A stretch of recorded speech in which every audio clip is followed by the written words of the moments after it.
I should have run. I should have known something was wrong. It was cold that night. The kind of cold that gnaws at your skin, slipping beneath your clothes like tiny, icy fingers. The parking lot was mostly empty. Just me, the rows of silent cars, and the flickering glow of a single streetlight. I was tired. My shift had been long. My feet ached with every step toward my car, keys clenched in my hand. Then I saw him, a man, brown jacket, kinda normal looking, not too tall, not too short, a forgettable face. He had a badge. "Miss, you park here. We had some break-ins tonight. Mind checking your car?" His voice was friendly, too friendly, like someone used to putting people at ease. A static charge ran through my spine. Something wasn't right. My fingers curled around my car keys, my thumb hovering over the panic button. I hesitated, but I didn't want to be rude. Yeah, sure." We walked to my car. I could hear my own footsteps echo in the empty lot. The man frowned, inspecting it. Need you to come with me. Just a quick report at the station." "Wait, what?" I blinked. "I thought you just wanted me to check the car." "Look, I get it. You're nervous. I can show you my badge again if you want." He reached into his pocket. My gut screamed at me to run. I took a step back. Then his hand was on my wrist. Tight. Wrong. I yanked back. He didn't let go. "Let me go." His voice flattened. "Get in the car."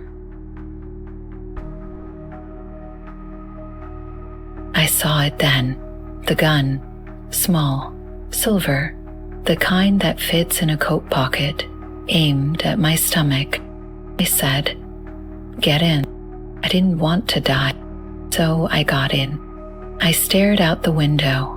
The city lights were gone, replaced by an endless stretch of dark roads. He wasn't taking me to a station. "Please," I whispered. "You don't have to do this." No response. I could barely see his face in the dim glow of the dashboard. Just his jaw, tense, unmoving. He drove for what felt like hours. The air inside the car was thick, filled with the scent of sweat and something else. Then the road changed. Gravel crunched under the tires. We weren't in the city anymore. I opened the door, trying to jump from the car, but he grabbed me and hit my head in the dashboard. Then pitch black darkness. I woke up on a cold, hard floor. Concrete. My head throbbed and my wrists burned. Something biting into them. Handcuffs. Darkness pressed around me. The air smelled of mildew and something worse, something rotten. A single bulb buzzed overhead, swaying slightly, casting jittery shadows on the damp walls. Then, footsteps. Slow, deliberate. He was watching me. He leaned against the doorway, arms crossed, like he was enjoying the sight of me curled up on the floor. "You fight hard. Let's see how long that lasts." Then he walked out. The door slammed. I heard the lock click. I was alone. I don't know how long I sat there. Minutes? Hours? My wrists ached from pulling at the cuffs. My throat was dry. Every sound in the basement felt amplified. The slow drip of a leaking pipe, the skitter of something in the walls. Then I heard it. A car engine. Tires. On gravel. He was leaving. This was my chance. My fingers were numb, but I twisted my wrists against the metal cuffs, feeling the skin break. I didn't stop. I couldn't stop. There? A rusted pipe near the wall, rough enough to grind metal. I shuffled over, pressing the chain against it. Rubbed, pulled, harder, harder. I heard snap, and I was free. Shot up the stairs, shoved the door, locked, rammed it again. Again, wood splinters.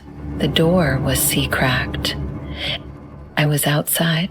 I was running, branches snapping, hitting my legs. My breathing was heavy and my heart was beating fast. Trees everywhere.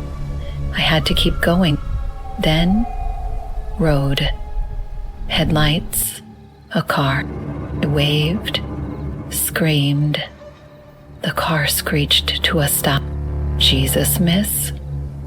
Then I heard a gunshot and beat, wet, choking noise. Blood spattered on me. The driver, on the ground. Chest gone. I turned. Bundy. At the tree line, holding the gun. The driver choked, dying. His last words, I ran. Another gunshot. Bullet whizzing past. Around me, had to get to the truck. Keys still in the ignition. You made this real hard. I jumped inside, locked the doors. He lifted the gun. Click, no shot. Gun jammed. I slammed the truck into reverse. He pounded the window, voice angry now. You're not getting away. I hit the gas. The last thing I saw? His face, red in the taillights, still smiling. They caught him. In Florida. He thought he was untouchable. I sat in that courtroom every single day, watched him smile, laugh, act like it was all some kind of joke. But I didn't look away. I wanted him to see me, wanted him to know. He didn't win. The court finds the defendant for guilty, sentenced to death by electrocution. It was over. Finally, truly over. I watched his execution, saw the lights flicker, saw the life leave his eyes. And then he was gone, and I was free. I moved on, really moved on. I met someone, a real man, not a monster, a soldier, strong, steady, safe.